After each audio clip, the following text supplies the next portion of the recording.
Dosarele ZYX, un podcast despre cărți și comunități. Bună ziua tuturor și bine v-am găsit la al treilea episod din Dosarele ZYX, un podcast despre cărți și comunități. Este o ediție specială pentru că avem un invitat absolut remarcabil. Este vorba despre Laura Markham, autoarea ZYX Books și psihoterapeut, clinician cu experiență de peste 30, poate chiar mai mult, poate chiar 40 de ani, o să întreb chiar pe Laura, în consilierea familiilor. Laura Markham este poate cea mai iubită autoare ZYX Books și cred că printre cele mai iubite autoare de parenting din România. Prima oară a vizitat România în urmă cu 10 ani, iar astăzi este din nou aici la Parented Fest. Hello Laura, and you're most welcome. I think maybe you know that you are one of the most beloved authors in Romania in terms of parenting and family and child psychology. You have visited Romania 10 years ago for the first time, so we're talking about 2015 and 2025. You're here for Parented Fest and you have agreed to this conversation with us on your books and maybe everything else, a different context, a totally different context. Yes. How do you relate to parenting, to peaceful parenting, and all the very important tenets that you have accompanied parents with? In 2015, how did you relate to them then? What was the main issue that you stressed, your main mission in 2015? And what is your main mission now in 2025 when the world has changed so much, right? Yes, very much.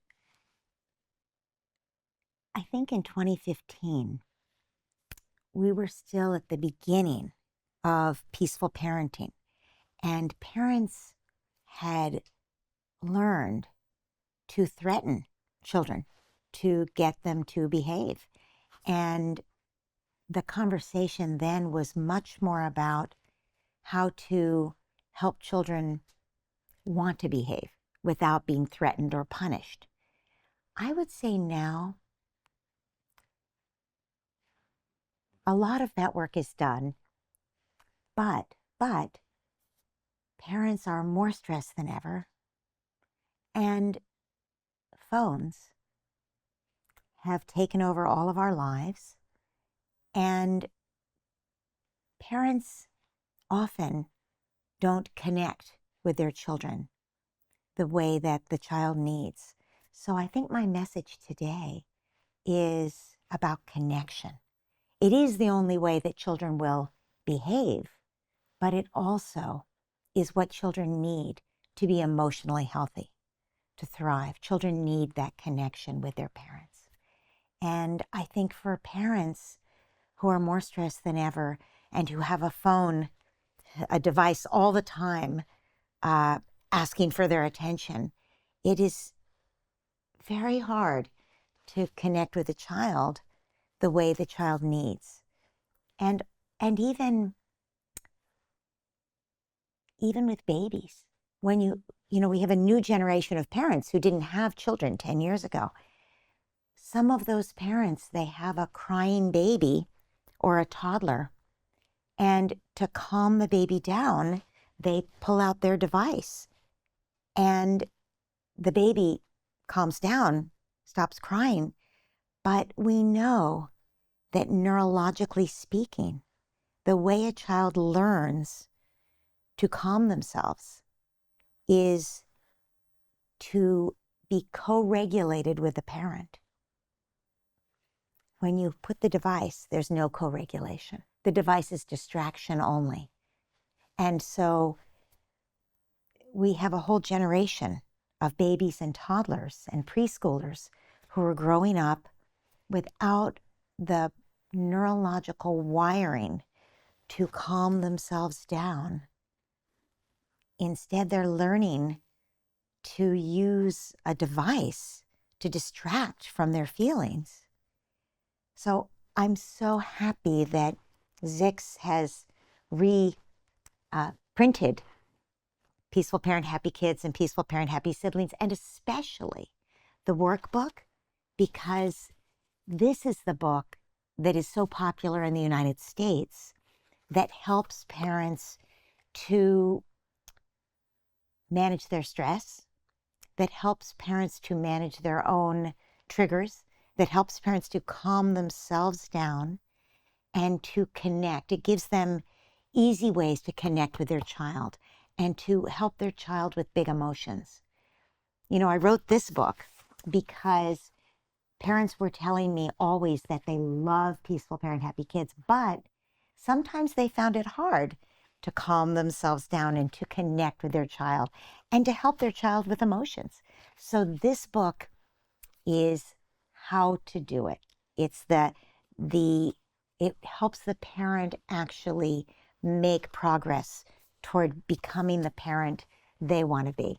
So when you ask the goal, what I'm talking to parents about now, it's how to actually do those most important things, to be present and to connect with the child. So technology is a disruptor, it's a disconnector. Yes, technology is a disconnector. There are many good things about screens, but unfortunately, if you put the good things next to the bad things, there are many more bad things, especially in families, because we all know, every one of us, we know how the screen just takes us away from the family.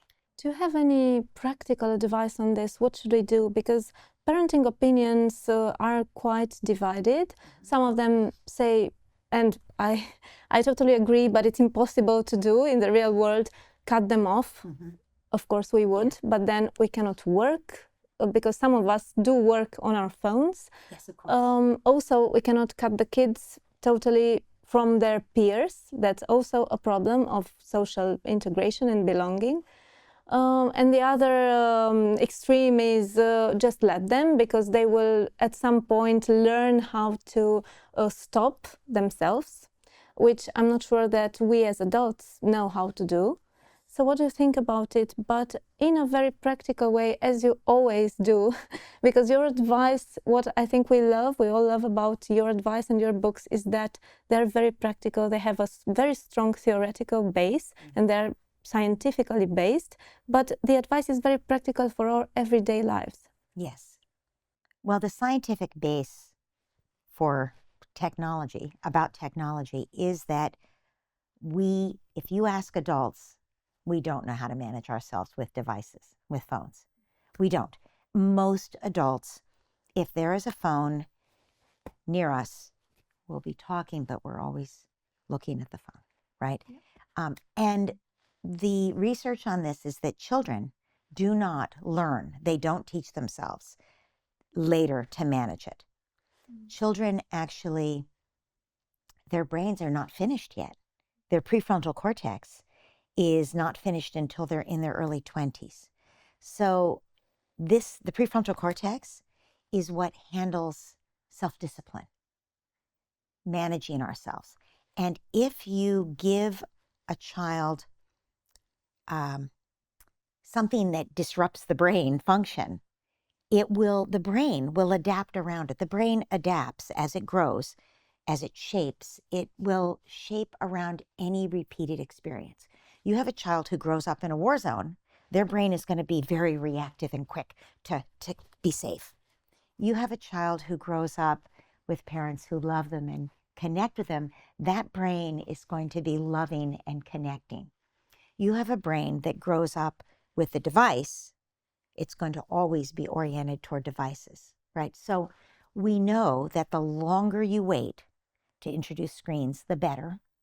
We also know there is research that shows that if children wait to do certain kinds of screens until later, it's better. So for instance, social media, not so great for adults, but much worse for children.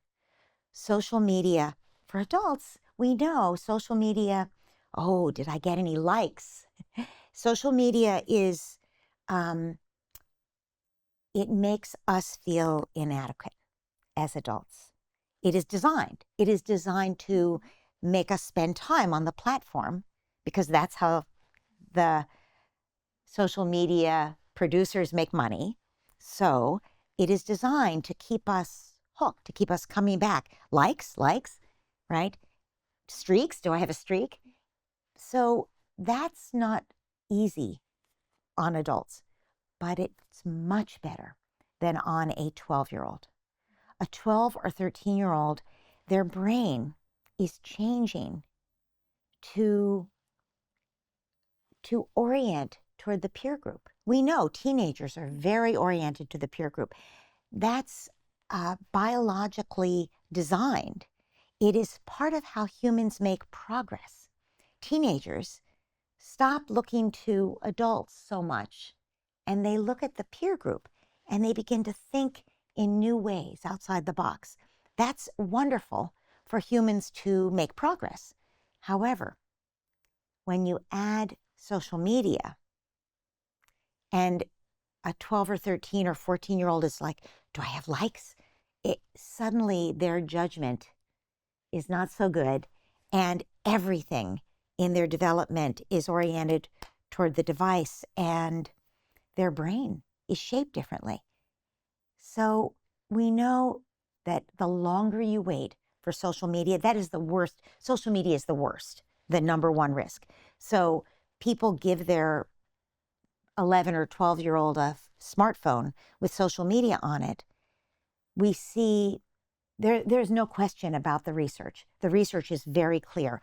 The child's self-esteem plummets. The child's confidence plummets. The child's connection with the parents plummets. The child's connection with their peers plummets. Why? That you think they're with their peers? No, because a connection that's just on the device doesn't release oxytocin. If I'm 12 and you're my friend, we're looking at each other, we're together, I am feeling that connection. If it's on the device and we're texting, it's different. Biologically, it's different. So we know that the connection to peers actually is less satisfying.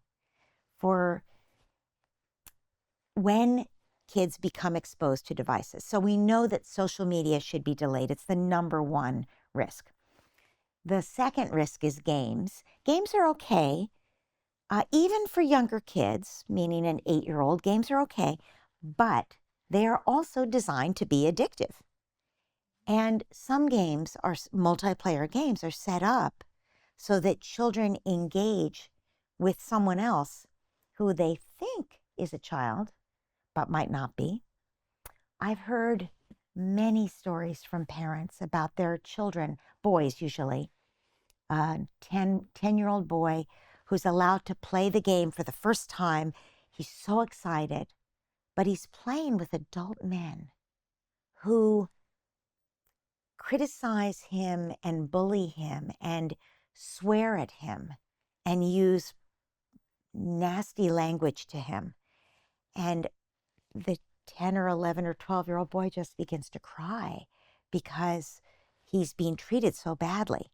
So we would never let our 10 or 11 or 12-year-old son go into a public space and play a game with adult men who were looking for a chance to bully someone. Never. We would protect our children. But online, we don't understand the experience of the child. And of course, they want to be grown up and manly, so they don't tell us. And it's terrible for them. Again, self-esteem plummets, confidence plummets. We know that it's also addictive. And when I say addictive, not because it's pleasurable. The way dopamine works, dopamine is what helps humans to go after a goal. It helps us survive. It helps us hunt down dinner with our bow and arrow. But it's not about satisfaction. So when I say that it's addictive, games are addictive, social media likes are addictive, because we want them. We go after them like a goal, but it's a compulsion. So we know this from adults as well as children. When we do scientific research, we see that adults don't feel happy or satisfied after they check their social media. They just feel compelled to pick it up again. Or even games, adult men who play games might feel satisfied for a moment when they get that next level, but then there's a compulsion to do more. It's not satisfaction. So we know these are two uses of phones. It doesn't mean phones are bad. It means that social media and games are not good for young children. If we wait until they're 16, much better at handling it. But most 12 and 13-year-olds, realistically, their friends have a phone, their friends have access to social media and games, and they expect to play. So it's very hard on parents to figure out what to do. There's a lot of pressure of letting them do it, of seeing that they belong and that they are starting their journey as a teenager on the best premises, but those premises are not the online things. There are also the dangers of the manosphere and of the fake mentors. Yes. And we also have a book on the Tate brothers and the way their social media octopus is getting teens into the system. So there are many dangers out there, and we should postpone and be very aware of what they're doing online. So practically speaking, postpone as long as you can. And just, if you're connecting with your child and you're helping them find other ways to connect with their peers, yes, let's have your friends over to our house. I will spend time with you. Just finding ways for your child to not be online is important. But once you do get the phone, supervise. So many parents. So that's not wrong. And the device. It's the right thing to do. It is not an infringement on their privacy. You need every single day, when you get that phone, first of all, before the phone, you make sure your child can do certain things. Are they self-disciplined enough to turn off the TV, to turn off a screen? Are they self-disciplined enough to manage themselves? That's important. Do they have a good balance in their life? Do they get a good night's sleep? That's important. Can they manage themselves to go to bed at night?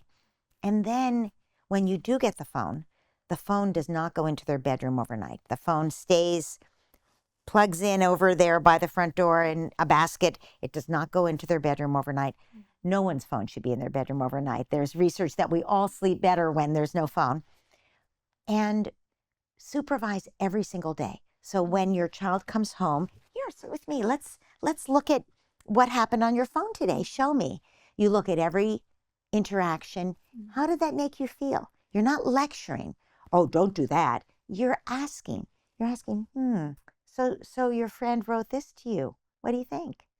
How did that feel? About half of all, this is a United States statistic, so I don't know about Romania, but about half of all 14-year-old girls have been asked to send a naked picture of themselves to someone, and a growing percentage of boys. And sometimes that is by a boyfriend or girlfriend, but often boys will be playing a game and they start a conversation and they think it's another young person and it's an older man. And that's true for girls as well. But then it is used to extort money. It's fairly common. So before you ever give the phone, you have to have those discussions and say, so what if someone asked you for a naked picture? What would you do? Right? There's so much supervision that's needed before, during, throughout.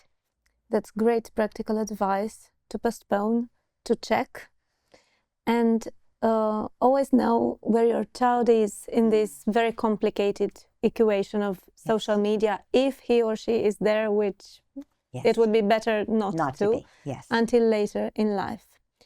I wanted to, this will be a difficult one, prepare. Okay. I'm part of the generation of parents in Romania who discovered, maybe we were the first to discover the peaceful parenting and gentle parenting theories.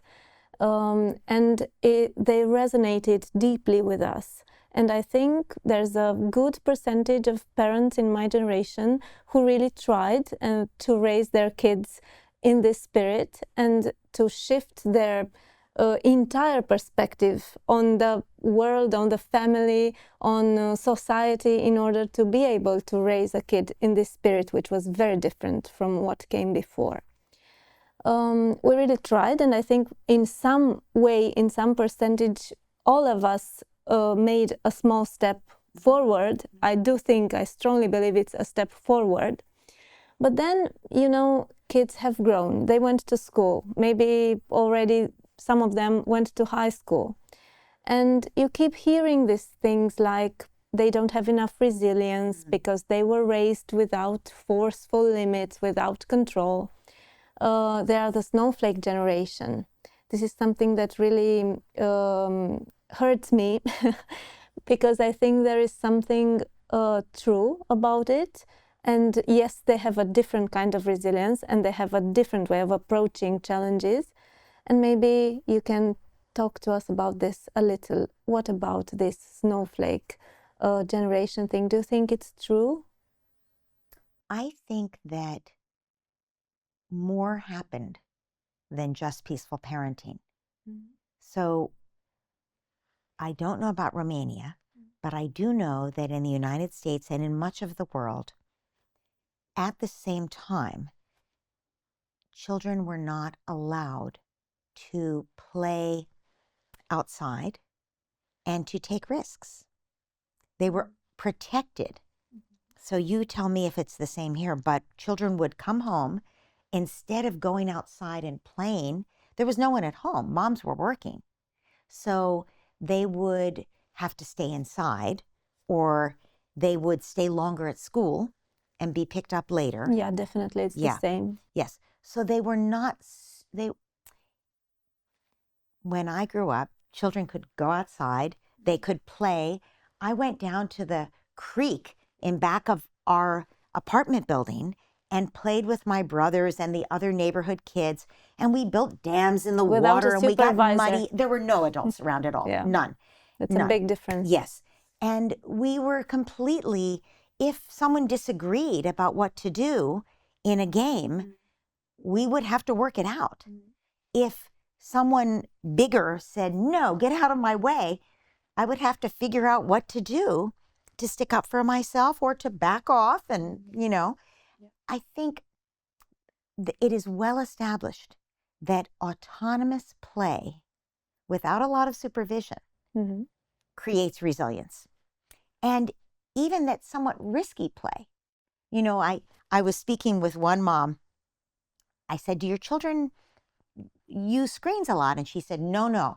We're a Waldorf family. Do you have Waldorf schools here? Yes, my son went to Waldorf kindergarten, so I know lots of things about it. Okay. So not all Waldorf schools are the same, but the general philosophy is that children are not ready for screens when they're little.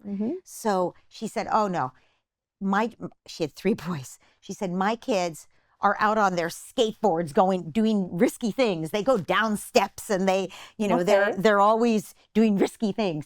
And I said, are they okay? And she said, they're great. They can handle whatever comes at them. And I think when kids learn to calculate how risky is it, they become more able to take risks. My children grew up in New York City, and they were on the subway by themselves when they were 10 years old. And so New York subway, 10 years old, they had ridden the subway with me since they were little. They knew what to do, and to teach them how to do it themselves, I would go on the subway with them and I would say, pretend you don't know me. You do your thing. I'll be right near you in case you need me. And they learn to go and swipe in and find a seat and stay back from the edge and everything they needed to know. And my daughter went off to Beijing and she could navigate that subway. They learned how to feel comfortable with new situations that could feel a little risky, but they knew they could handle it. So all of this is not peaceful parenting. This is letting children grow autonomously, take some risks, safe risks, but make their own decisions, develop their own inner compass about risk. All of this is important for resilience. All of it changed in the last 15 years at the same time that screens became ubiquitous. So I think one of the reasons that screens got in their claws into our children is that our children were not riding the subway themselves to go see a friend or riding a bike by themselves to another neighborhood to see their friend when they were 10. One of the reasons that screens became so pervasive for our kids is that they didn't have the opportunity to find out who they were, to test themselves, to develop themselves in the world. They had to stay safe and supervised. So that's all aside from peaceful parenting. And it's the research is, again, pretty clear that we deprive children of autonomous play and autonomy in general. And we interfered with children in a way. Every one of us wants what's best for our kids. And when our little one would be, a baby trying to turn over and she's lying on her back and she wants to turn over, or she's lying on her stomach and she wants to turn over, many parents would help her. Mm-hmm. How is she developing her own muscles when we're helping? If she's fussing, if she's having a hard time, we would say, oh, you're trying to turn over. Pet her. It's okay.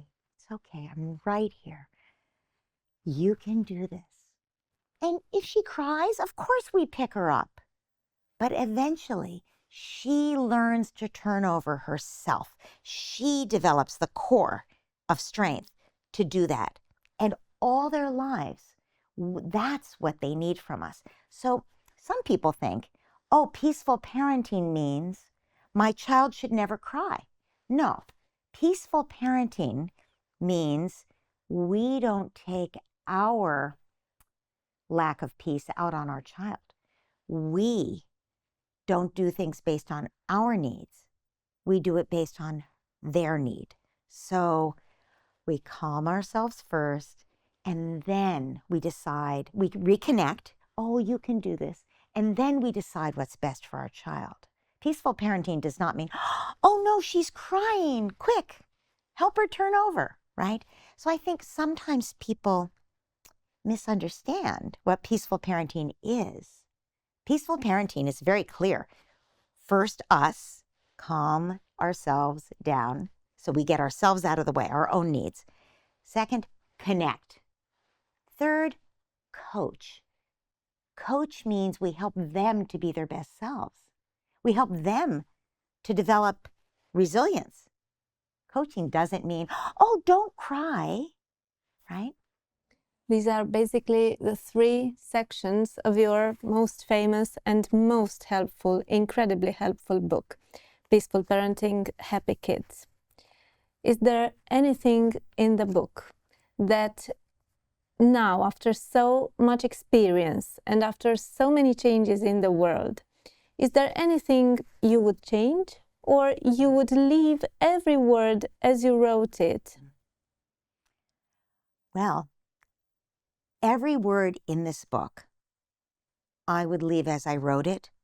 However, the American publisher asked me to consider what I might add now in the age of screens and technology.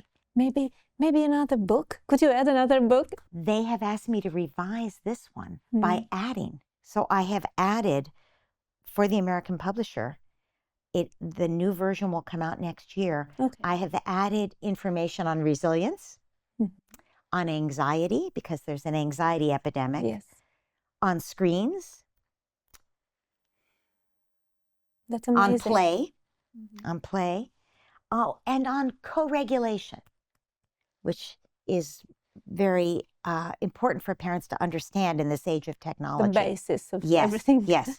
So that is a new addition. Mhm. It's not a new book. It is this book with everything in there I stand by, but with the addition of the things we've talked about today. It's exactly what I've now added. That's very important. Yeah. What about another book?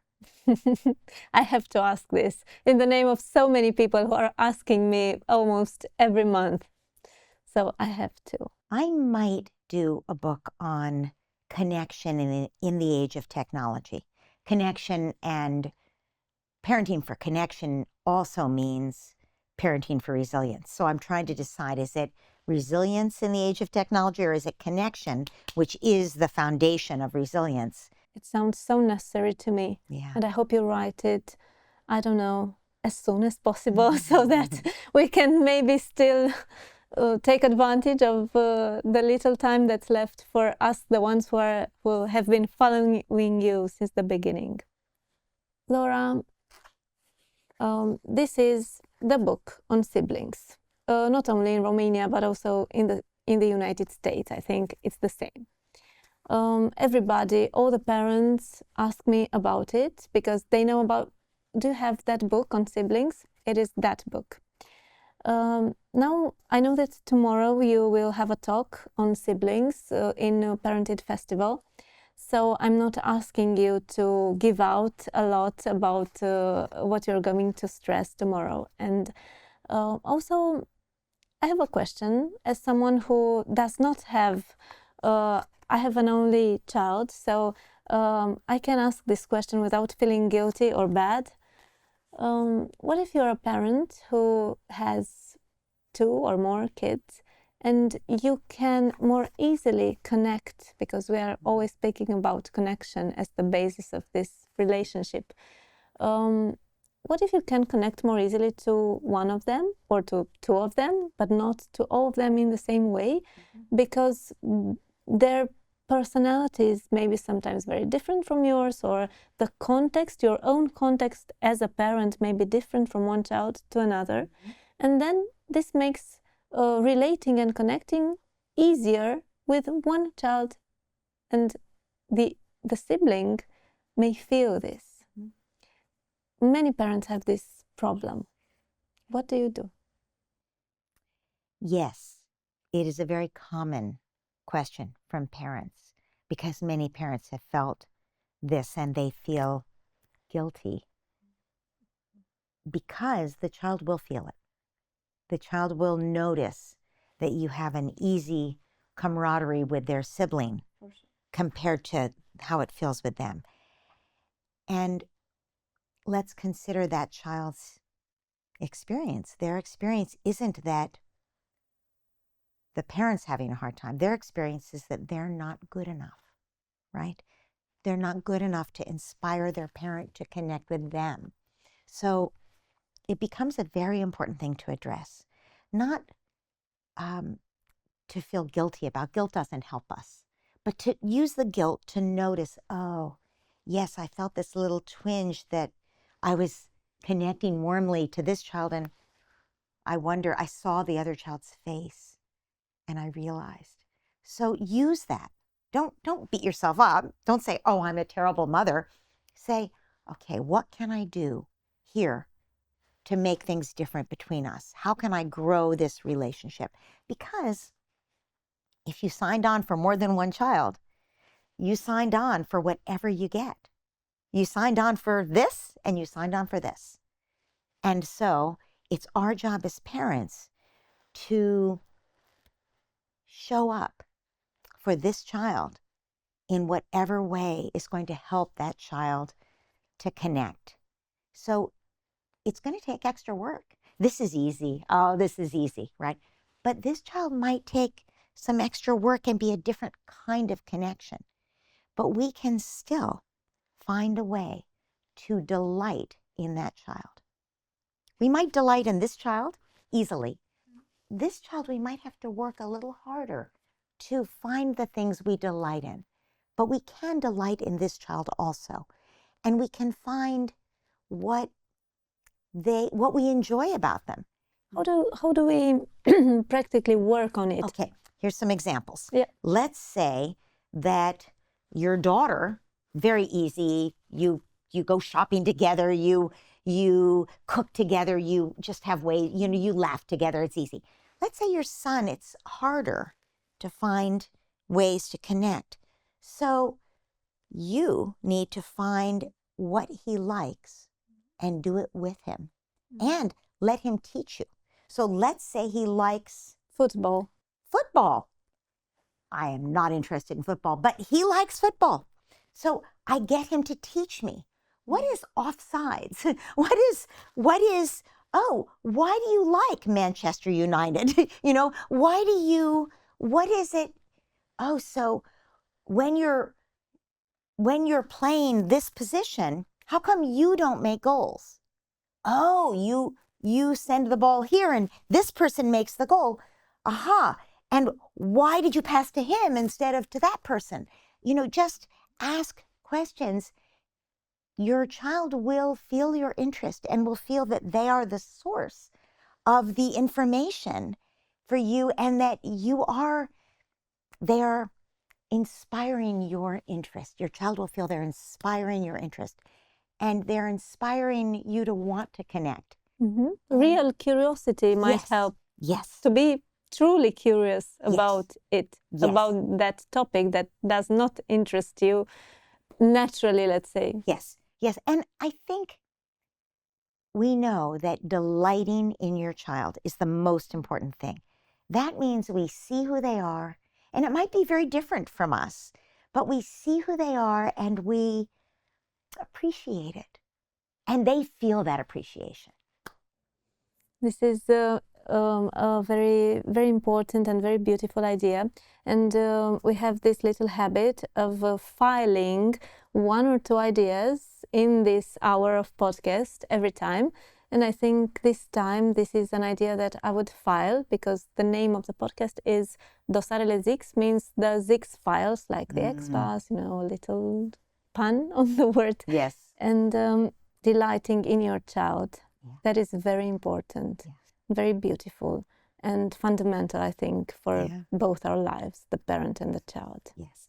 And your child, for the rest of his life, he will feel that what he was interested in and who he was and his ideas about things mattered, right?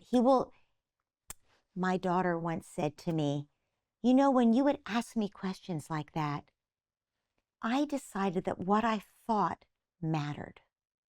And it made me able to speak up in class, even when the boys would say, no, sit down. I could speak up for myself in class. When we listen to our children and appreciate, they learn confidence for the rest of their lives. And that's the connection that helps them thrive.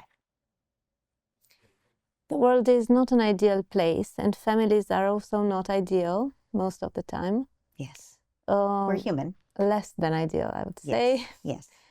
How many nurturing relationships, how many real connections do you need as a child to be healthy in the inside?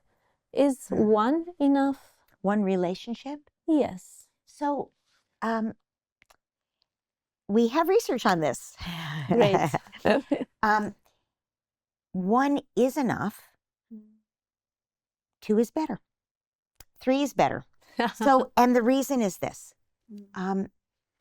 If we're a mother and child, you will, as my child, you will learn ways of being that you will continue to use for the rest of your life. And hopefully, if that's a good relationship, I will make mistakes. I'm human. I will make mistakes, but you will learn, she makes a repair. She comes back and says, I'm sorry, let me try again. And there's repair is possible. So you learn a good relationship isn't perfect, but it can always be repaired and we can grow. So that's great, right? And then let's say that we also have a father or another mother or a grandmother or even a babysitter, a nanny, or a teacher who also connects. And maybe they connect differently, but they appreciate you in a different way. What we learn is that the working model you have in your mind about relationships, you have one working model, oh, that's that working model, and you have this working model too, and it's a little different.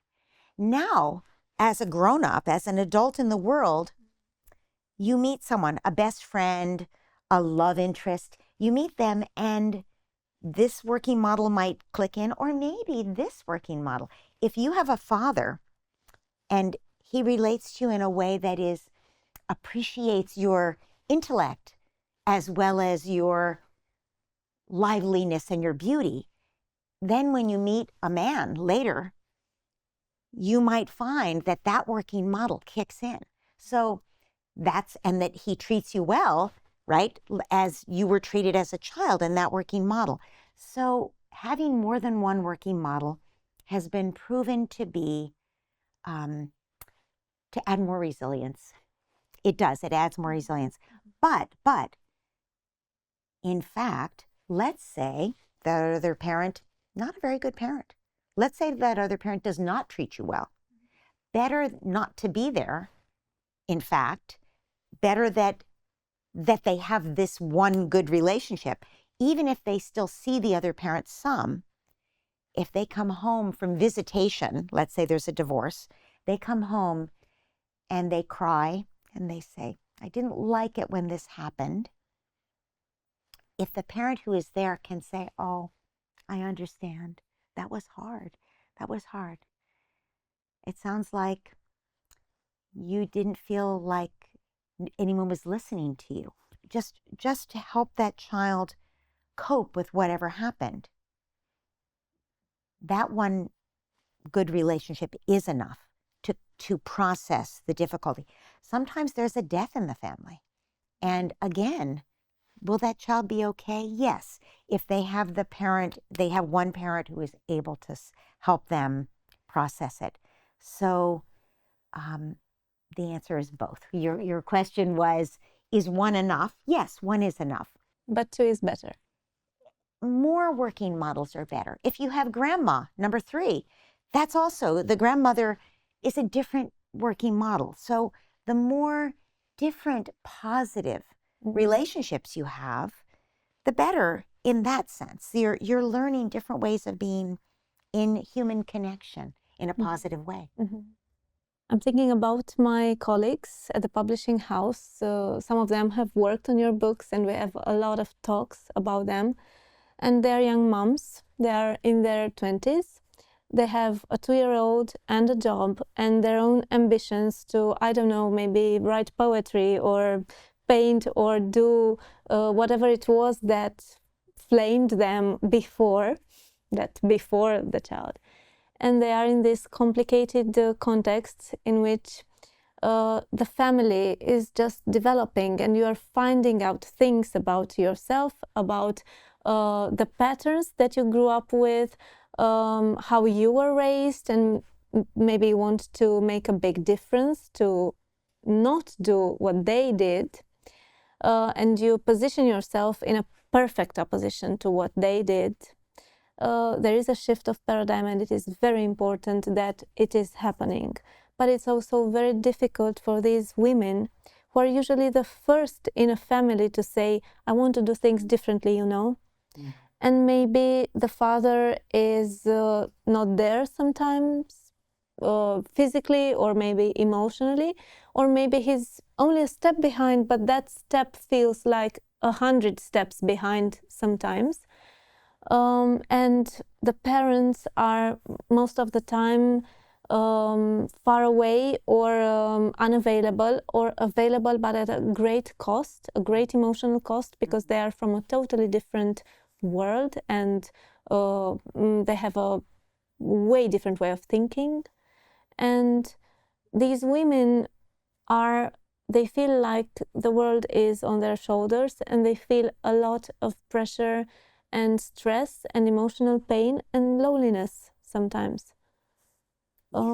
Is it the same in your experience right now as a therapist in the States? Yes, it is the same in terms of the pressure and the world on their shoulders for young mothers. I would add that in the United States, women often delay a little bit. They have their children after 30. The cohort of educated women, so not so much in their 20s. In their 20s, they can be career women and work on their job. But in their early 30s, most of the time, they're starting a family. And that's when the pressure really hits. Because, well, you can have it all, but not all at once. It's very hard to show up with energy for the 2-year-old when you've also worked so hard at your job. And often, still, now men are more involved than they used to be in the United States. Now, if I see a family, used to be I would see the mother. Now I always see the father and the mother together. They almost always, the father wants to be involved and the mother insists. So that's good. Yeah. The fathers are more involved.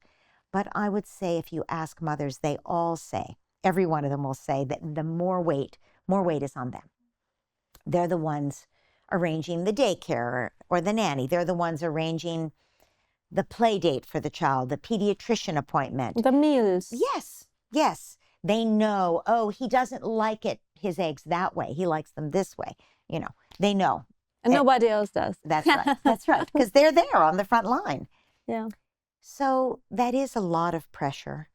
I think, practically speaking, the most important practice or skill for a mother to develop in that situation is self-compassion. Because we tend to expect so much of ourselves.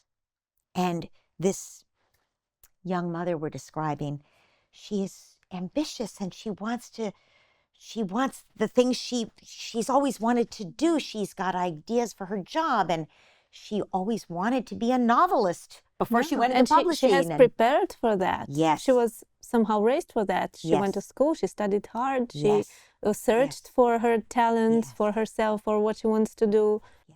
Yes. And she was told she could have it all. But now she realizes that would be very hard to do. Yeah. And she starts to get worried about, well, how can I do this? Is this all there is? And she starts to panic a little. Yes. And I want to add that most of us are not taught to have a good marriage or a good relationship. We aren't raised with those skills. We don't see good modeling often. And so we might get lucky and muddle through and have a good relationship, or we might get resentful that he's always working or whatever, just not involved as much. We could get resentful and angry. And it takes a lot of work in the beginning, often, to create a good relationship. I have seen so many young couples with their first child come into counseling, and they actually just need to learn, therapists used to say, let's teach you communication skills. But actually, you can't use communication skills until you can calm yourself down. It's just like calm yourself first, self-regulate first, then connect. So then coach. Communication skills are coaching. That's step 3. We have to start with calming ourselves down. So couples therapists learned, let's teach them to calm themselves down first, and then they can connect, remember why they're together, why they love each other, and then the communication skills of, I need this. Can you do this? And that's a communication skill that can help them work out a better way of living together and raising their child together. But what I see is that often this hypothetical young mother doesn't have those skills. Her husband doesn't have those skills. She has a 2-year-old, and 2-year-olds are known for being difficult. And the research is that when 2-year-olds are in daycare, they are more difficult. It's okay. It's not it doesn't mean that they will always be more difficult. It's fine. But it does mean you have to be even more patient with them, right? Of course, being at home with a 2-year-old all day, you have to be patient also. I'm not saying it's better or worse. I'm saying 2-year-olds are difficult. And when you haven't seen them all day, you have to work hard at the connection. And connection is the secret for a 2-year-old, for any challenging child, right? The connection. So our hypothetical mom needs more than anything the self-compassion to say to herself, it's hard. Yes, it's hard. It's okay that it's hard. Anyone would be having a hard time right now. There are 3 parts to self-compassion. 1, we are kind to ourselves. 2, we notice mindfully what's happening. Oh, I'm getting angry at my husband again. Oh, I'm getting angry at the 2-year-old again. Or I'm getting angry at my boss again, right? We notice what's happening. We take a breath. We don't act on it. That's mindfulness, right? And the third thing is common humanity. Common humanity is that we recognize that we're not alone in this. Other people have felt this way. It's normal to feel this way. Anyone in our situation would feel this way. So those 3 things, common humanity, kindness, and mindfulness. So we notice. So I notice I'm getting angry. Common humanity. Okay, it's okay that it's hard. Other people would feel this way. This 2-year-old would drive anyone crazy. It's okay. It doesn't mean I don't love him. Okay, and I'm going to be kind to myself. That self-compassion helps us to calm ourselves. Then we're more able to ask our husband for help with the challenging 2-year-old at that moment. Sweetheart, I have to get ready. I have an important meeting. Could you help him with the eggs? You just asking in a way that doesn't create a fight, but that creates a connection, right? So I think what I would say to that young mother is, don't be so hard on yourself. Give yourself compassion. You can do this. It seems right now like everything is weighing down on you, but actually, take a breath, help yourself through it. You have to learn. The big work is to learn to parent yourself, not just your child. And if you can do that, you can get through today, you can get through tomorrow, and you just keep putting one foot in front of the other. And it does get better as if you're following these ideas of care for yourself and then connection with your family. I think your books are also reparenting books. Yes. I mean, I know they were for me, and I also noticed this around me. That's a very important thing, and I think it's the first one that comes when reading them. Before thinking about your relationship with your child, you tend to think about yourself, your own childhood, and your own mechanisms of the good ones and the bad ones, your coping mechanisms that got you so far, but maybe it's time to give up some of them, to change others. And yes, I think they are truly reparenting books. Maybe the workbook especially, because it is dedicated to our own understanding of ourselves, and it's interactive also, and it supports you in working, in putting in this effort, because it is an effort to work with yourself. Yes. My last question, I think, is peaceful parenting, can it possibly, realistically, be a tool for neurodivergent children or for families in great distress, for families living trauma? And I'm thinking of big life events that are extremely painful and maybe rare. Maybe they are not the most frequent situations in which we are. But can it be applied? Yes. And I talk to parents about this all the time. So it won't necessarily be enough, but it is the foundation. So neurodiverse kids, more than other kids, need us to calm ourselves down first. If you have a child who struggles with ADHD, they will push your buttons. They will have impulse control challenges. They will get in more fights with their siblings. They will need you to patiently remind them over and over again of things. So more than other kids, we have to calm ourselves down in order to connect with a child with ADHD. That's the child who may feel we don't delight in them otherwise, because we are always, kids who struggle with ADHD get reprimanded 15 times more than other kids, of course. And so very important that we calm ourselves down, remind ourselves, she's trying, she's struggling.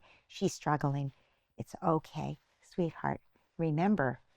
And then we remind, right? So a neurodiverse child is more challenging. Therefore, we have to calm ourselves down more. And that's true if the child is on the spectrum. It is true if the child has sensory issues. So her sock bothers her and she's just can't stand it. She wants that clothes off.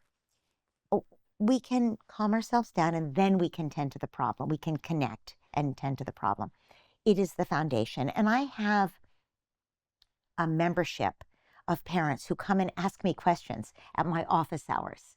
And they come and they ask questions, and I hear the parents who have neurodiverse kids are the most likely to come because they have the most challenges. And what I hear from them is things changed when they began to parent in this way because their child felt more loved and connected. They were still challenging, but they felt more loved and connected. So things got better in their family. So that's neurodiverse kids. Trauma-informed parenting would be awareness that someone doesn't feel safe. If there's been a trauma, our nervous system responds by feeling endangered, right? So if the child has been traumatized, that child does not feel safe. Maybe the parent was traumatized too, and they don't feel safe. So what I will say that even neurotypical and normal families who do not see themselves as traumatized, when a child misbehaves, often that child is responding out of a sense of not feeling safe. If you have a child who's very strong-willed, who gets defiant and doesn't want you to tell them what to do, why is that? That child is afraid that they're going to be controlled. Some of us, maybe we're born a little bit on that end of the spectrum, the continuum of strong-willed kids. This child might be compliant because they're afraid. This child might be defiant because they're afraid, but we respond to fear in different ways, right? So a child who is afraid, doesn't feel safe, gets all bristly, right? This kind of parenting works because I calm myself down so I'm not a threat to the child. Then I reconnect. I see that child. I soothe that child. I support that child to feel safe. And then I help that child with the feelings, the fear, or whatever else is going on so that they can cooperate with me, right? So the basis of peaceful parenting is to support the child to feel safe. We calm ourselves down, we connect, and we coach. That helps that child to feel safe. So back to trauma. Trauma is not feeling safe. When we had trauma, remember, trauma is not the event. It's the perception of Is the perception of the event. So if our perception of an event as a child or even an adult is that something very dangerous happened to us, that we didn't have the support we needed, and we are a little worried that maybe we're still at risk, that maybe something bad could also happen now, right? What we need is for our nervous system to feel safe. So trauma-informed care would be to help settle the nervous system so the person feels safe. That's what this kind of parenting does. Peaceful parenting. As a parent, if you have a child who's been traumatized, your biggest job is to help that child feel safe. It's to keep them safe, of course. That's number one. It's always to keep them safe physically. But emotionally safe means to help them feel safe, right? So over and over again, you're supporting that child to feel safe. And Dan Siegel would say, safe, soothed, seen, secure, right? That's where secure attachment comes from. Safe, soothed, seen, secure. That child, with your trauma-informed parenting, it's the same thing of you calm yourself. You know, a dysregulated adult would always be a threat to a child. A child is small. If an adult is big and the adult is safe, you're fine. But if the adult's dysregulated, they could do anything. I could be at risk. So we need as adults to start by settling ourselves always in any parenting. And when we do that, we're helping the child to feel safe. And then when we connect, we're helping the child to feel safe. And then when we coach them with their big feelings, we're helping them to feel safe. So everything we do in peaceful parenting is actually addressing safety, which is the root of trauma-informed care. This is my last question. Okay. It is rather more personal. What is your inspiration for your work? Your inspiration that you may find in books or in walks or in ideas. Where do you take it from? I know that every therapist must recharge, of course, and recenter. How do you do that? How do you recharge and recenter to be able to support and give again and again and again? Well, first of all, I love nature, and I'm outside every day, and I garden when I can in the summer. Second, I meditate every day. And when I meditate, I just sit down. And of course, I have years of practice, but research shows that you can rewire your brain in just a month of meditation, and you don't have to meditate for an hour. 10 minutes, just sitting and being present. You don't have to stop your thoughts, just sitting and feeling gratitude, right? So I practice gratitude. I also practice love. I get on the New York City subway and I send love to everybody I see on the, and you know, that is, we know from the loving kindness meditation that when you're sending love, we don't know if the other person feels it. We don't know if it makes a difference to them, but we know it changes us. We know that when you're sending love to everyone on the street, you feel it. You're in a state of more love. And when you're in a state of more love, your brain changes. It calms you down, but it also releases oxytocin because you're connecting in some way in real life. And we know that it changes your body chemistry so that you feel happier. So more connected to other human beings, even if you don't know them. So that's a way that I recharge, is that I practice gratitude and I practice love. And then I would say, and I want to add, while I'm talking about meditation, that I have always my whole life had a relationship that I don't know how to explain with Mother Mary, who inspires me. And I don't read the Bible. I don't practice as a Christian, but I somehow, the image of the Madonna and Child inspires me with the love, the transformative love that women feel for their children. It's just, to me, it is the most inspiring love there is. I have a wonderful husband and a great relationship with him, but when I see a mother with a child, and I love, my husband was a great dad, and I love seeing fathers with their kids, but when I see a mother with her child, it feels like that is what I was born to speak to. It has such tremendous value to me. And I can be walking down the street and see a mother with her baby or her 12-year-old, and I just feel grateful. I feel grateful that she doesn't have to be doing a perfect job parenting. None of us are perfect. We're humans. But just the fact that she is there showing up to connect with her child when she might really want to go home and write her novel or whatever, do her job or whatever, that because we're investing in the next generation of human beings, right? We mothers, and we fathers too, the fathers also, all parents.